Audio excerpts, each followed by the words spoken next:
Now I take the privilege of inviting Mr. A K Purwaha, Chairman and Managing Director, Engineers India Limited, for the special address.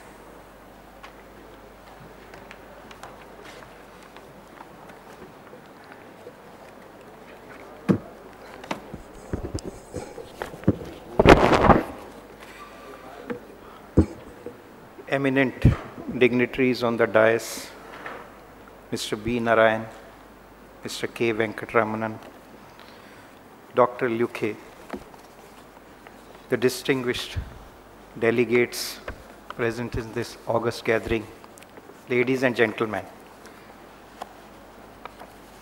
I always thought that it has been a difficult thing when you have 3-4 keynote speakers, and particularly it makes things more difficult when you have speakers like Mr. B. Narayan and Mr. K. Venkatramanan. Mr. B. Narayanan has really made this perspective of the EPC opportunities and the EPC industries today, where we stand and what we need, where the gaps are. Mr. K. Venkatramanan very meticulously had taken us all through this whole value chain of the requirement what an EPC company is expected in terms of the required development, knowledge banks, and the deliverabilities. I'm going to be talking many things which are going to be repetitive. You'll need to bear with me, because this topic being so very important to all of us, in particularly in today's perspective, when India is growing at about 8.5%.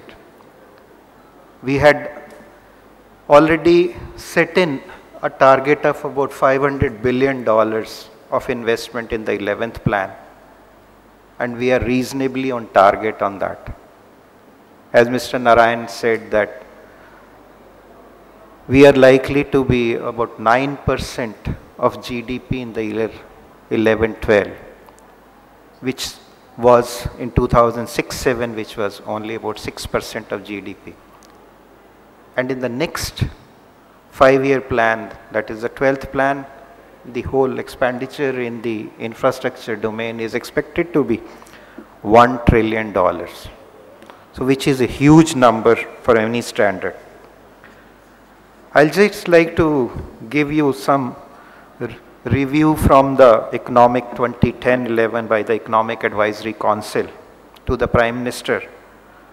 The forecasted FDIs for the year 2011-12 are expected to be $40 billion. The report gives the prescription of 9% GDP growth on the basis of increased pace of investment in infrastructure sector with renewed focus in energy, particularly in the power sector. We cannot talk of development in infrastructure segment without talking of engineering, procurement and construction sector, which are the major contributor towards the growth story of this country. Most of the projects what Mr. Narayan